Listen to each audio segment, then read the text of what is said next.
আসসালামু আলাইকুম। আপনারা সবাই কেমন আছেন? আশা করি সবাই ভালো আছেন।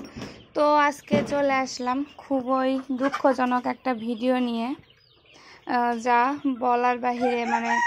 এতটা খারাপ লাগতেছে আমাদের কাছে। আমাদের কষ্টে তিল তিল করে গড়ে তোলা আমার কষ্টের জিনিস এইভাবে যে চলে যাবে তা বলার বাহিরে। তো আপনাদেরকে একটা জিনিস বলে রাখি, আমার এই যে গেটটা, আমার খামার ভাঙ্গাচোরা, সেটা আপনারা সবাই জানেন। ইনশাল্লাহ খামার করার চেষ্টায় আছি। তো মেন কথা হচ্ছে যে খামার ভাঙ্গাচোরা হোক আর যেটাই হোক, কিন্তু সব কিছুর তো একটা অগ্রিম কিছু থাকে। যেমন ধরেন, এই যে আমার এখানে এতগুলা মুরগি আছে, হ্যাঁ, তো আমার এই যে খামার ভাঙ্গাচোরা, এই দিক দিয়ে ওই দিক দিয়ে কোনো দিক দিয়ে যদি শিয়াল ঢোকে বা কুকুর ঢোকে, তাহলে ডাইরেক্টলি কিন্তু এসে অ্যাটাক করবে আমার এই মুরগিগুলাকে। এখানে আমার এই মুরগিগুলো আছে, এইগুলো একদম চোখের সামনে শিয়াল ধরে এইগুলাকে নষ্ট করবে। প্লাস এই যে এখানে আমার কুচার মুরগি আছে, এই মুরগিকে ধরবে, বা এই যে এই নিচে আমার মুরগি, ব্রাহ্মা মুরগি ছেড়ে দেওয়া থাকে, তাদেরকে ধরবে। এখন মেন কথা হচ্ছে, কোনো শিয়াল কুকুর যদি ঢোকে, তাহলে এই যে আমার খাঁচাটা, এই খাঁচার ভিতরে এই বাহিরগুলাকে অ্যাটাক না করে এই খাঁচার ভিতরে কিভাবে অ্যাটাক করবে, আমাকে একটু আপনারা বোঝান, আমার মাথায় ঢুকতেছে না। এই যে এখানে এইগুলা কিন্তু আমার বাঁশের খাঁচা, এর ভিতরে আমার মুরগি আছে। আর শিয়াল কুকুর যদি ঢোকে, তাহলে আমার এই যে এখানে যে এতগুলা মুরগি আছে, এই আমার যে এই যে এতগুলা মুরগি আছে, এই কোনো মুরগিরই ক্ষতি হবে না। এই কোনো মুরগিরই ক্ষতি হইল না, কিন্তু শুধু আমার এখান থেকে এই যে একটা বাফের লাল বড় মোরগটা নাই হয়ে গেল। মাথাতেও ঢুকতেছি না। আমার খাঁচার ভেতর থেকে আমার একটা এই যে বাফের লাল মোরগ নাই। এখন আপনারাই আমাকে বলবেন যে কোনো শিয়াল কুকুরের কাজ নাকি কোনো মানুষের কাজ। কারণ যদি একটা শিয়াল কুকুর হয়, তাহলে যদি আমার এই খাঁচার ভিতর কোনোভাবে ঢোকার তো কোনো পজিশনই নাই, যদিও বা ঢোকে, তাহলে আমার শুধু একটা মোরগই নিয়ে যাবে এখান থেকে শুধু একটা মোরগই নিয়ে গেল। আর শিয়াল কুকুর ডাইরেক্টলি এইগুলাতে, যে এখানে বাহিরে মুরগি, এখানে এত এত মুরগি, এদের একটা মুরগিরও ক্ষতিগ্রস্ত হলো না, একটা মুরগিরও কোনো কিছু হইল না। কিন্তু এই যে এই মুরগিগুলো যে আছে, এরা তো সেইভাবে দৌড়াদৌড়ি করতে পারে না।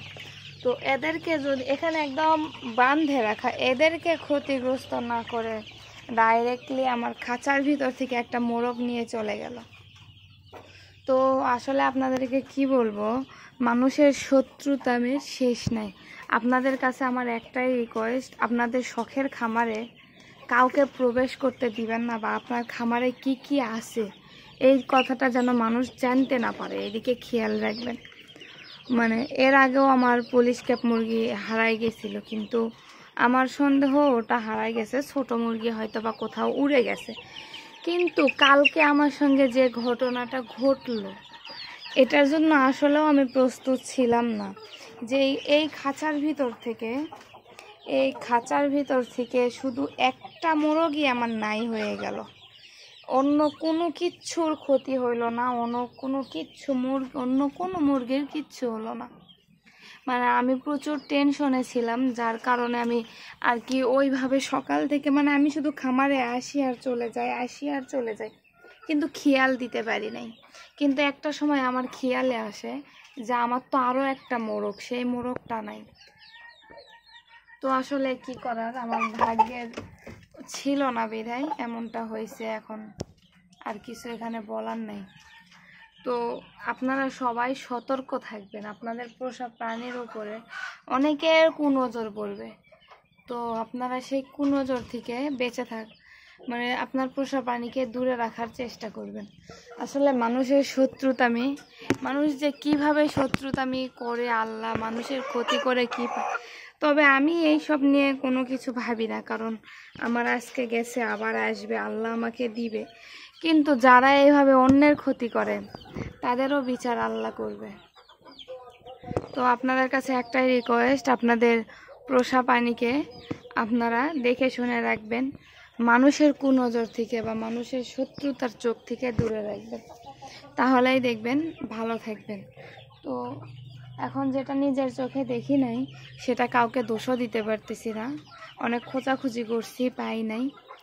এখন আল্লাহ যা করে ভালোর জন্যই করে, দেখা যাক। সে হয়তো বা আমার সাময়িক ক্ষতি করছে, আল্লাহ তারও ফল আমাকে দিবে। তো সবার কাছেই রিকোয়েস্ট, আপনাদের শখের পোষা প্রাণীদেরকে আপনারা দেখে শুনে এই শত্রুদের হাত থেকে রক্ষা করে রাখবেন।